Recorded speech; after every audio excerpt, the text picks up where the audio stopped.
There are two major choices when we look at VM storage types in Azure. We have standard storage and premium storage. Standard storage is backed by traditional hard disk drives. These are your spinning disks that you have on older machines.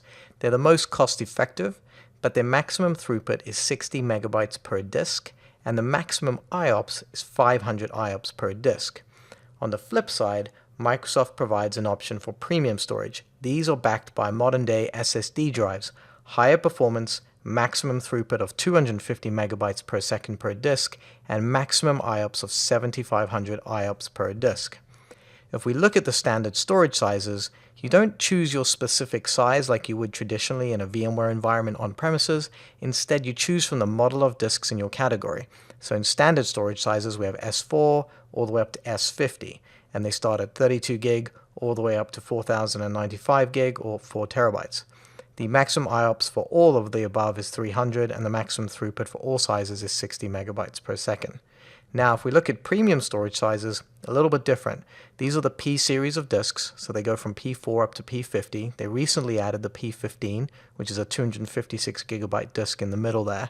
The maximum IOPS is 120 for the P4, all the way up to 7500 in the P50. So you can see, even if you selected your appropriate size, you need to still make sure it's going to meet your IOPS requirements. And that is true for the maximum throughput as well. We could take a P4, but let's say we needed a throughput of 100 megabytes per second. Even though the P4 we only needed 32 gig, we would have to go up to the P10 in order to get the throughput requirements met. So make sure you look at this chart. It's constantly updated on the Microsoft website as you calculate sizes for your disks. Managed versus unmanaged disks is another important thing. On unmanaged disks, this is essentially your do-it-yourself option. You would create your storage account and put your disks in there. There is a lot of management overhead that comes with that because there is a 20,000 IOPS per storage account limit. It does, however, support all replication modes, LRS, ZRS, GRS, and read-only GRS, which we'll talk about in a subsequent section. Managed disks, however, are your simplest option for virtual machines. They're lower management overhead as Azure will manage all of the storage accounts for us. They only, however, currently support the LRS replication mode. This brings us on to replication modes. What's the difference between all of these? Well, LRS is logically replicated storage. This is replicated 3 times within a storage scale unit. A storage scale unit is a collection of racks of storage nodes that are hosted in the same data center in the region as your storage account was created. Zone replicated storage, which is known as ZRS, these are replicated 3 times across 1 or 2 data centers in addition to storing 3 replicas similar to LRS. Data stored in ZRS is durable even in the event that a primary data center is unavailable or unrecoverable. Then we have GRS, geographically replicated storage. This replicates your data to a second region that is hundreds of miles away from the primary region. Your data is curable even in the event of a complete region outage.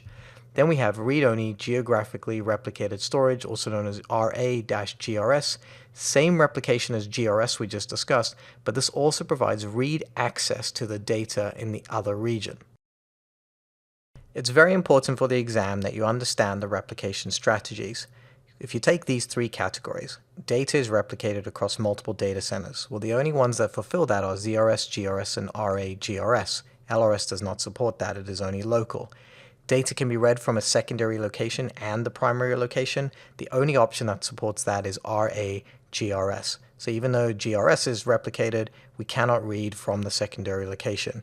This is also known in some cases as it's warm, so recovery time objectives are much better on RA-GRS because the data is already loaded. The number of copies of data maintained on separate nodes is another factor. 3 for LRS, 3 for ZRS, but goes up to 6 for GRS. So just make sure you understand this table, as I think it will definitely help you for the exam.